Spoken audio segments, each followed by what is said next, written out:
اسی ہجرت کے تیسرے سال حضرت حسن رضی اللہ تعالیٰ عنہ کی ولادت بسعادت ہوتی ہے۔ اسی ہجرت کے تیسرے سال آپ صلی اللہ علیہ وسلم کا حضرت حفصہ رضی اللہ تعالیٰ عنہ جو حضرت عمر بن خطاب رضی اللہ تعالیٰ عنہ کی صاحبزادی ہیں ان کے ساتھ نکاح فرمایا۔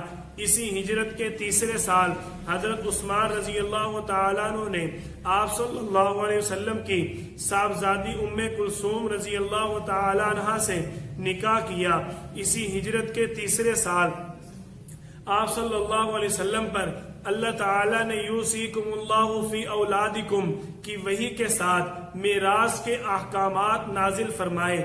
اسی ہجرت کے تیسرے سال آپ صلی اللہ علیہ وسلم اور آل اسلام کو اللہ تعالیٰ نے وَلَا تَنْكِحُوا الْمُشْرِكَاتِ حَتَّى يُؤْمِنْ کے الفاظ کے ساتھ اس چیز کا حکم فرمایا کہ کوئی بھی مشرک عورت کے ساتھ نکاح نہیں کرے گا، آئندہ صرف مسلمان کے ساتھ نکاح کیا جائے گا۔ آپ صلی اللہ علیہ وسلم پر اتنا سخت اور کڑا وقت آیا، لیکن میرے اور آپ کے پیارے حبیب نے جتنی بھی زندگی گزاری ساری زندگی کے اندر مصائب اٹھائے، تکلیفیں برداشت کی، صرف اور صرف اسلام کے لیے۔ ہم سب کے لیے یہی سبق ہے کہ ہم آپ صلی اللہ علیہ وسلم کی طرح سب کچھ اپنا اسلام کے نام پر لگائیں۔ ہم نے آج اپنا دنیا کو مقصد بنا لیا۔ میرا اللہ مسلمانوں کے لیے اس چیز کو پسند نہیں کرتا۔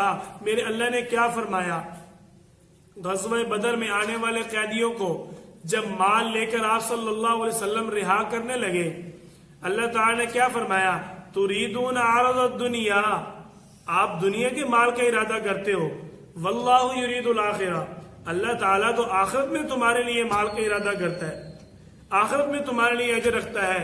اگر ہم دنیا میں اور آخرت میں سکون چاہتے ہیں تو ہم سب کو چاہیے ہر وقت ہماتن ہر لمحہ یکجاں ہو کر اسلام کے لیے اپنا تن من دھن لٹائے اور ہر وقت اللہ کے پیارے حبیب اور اللہ کے دین پر اپنی جان لٹانے کے لیے تیار رہیں۔ اللہ تعالی ہم سب کو اپنے دین اسلام کے دفاع کے لیے قبول فرمائے۔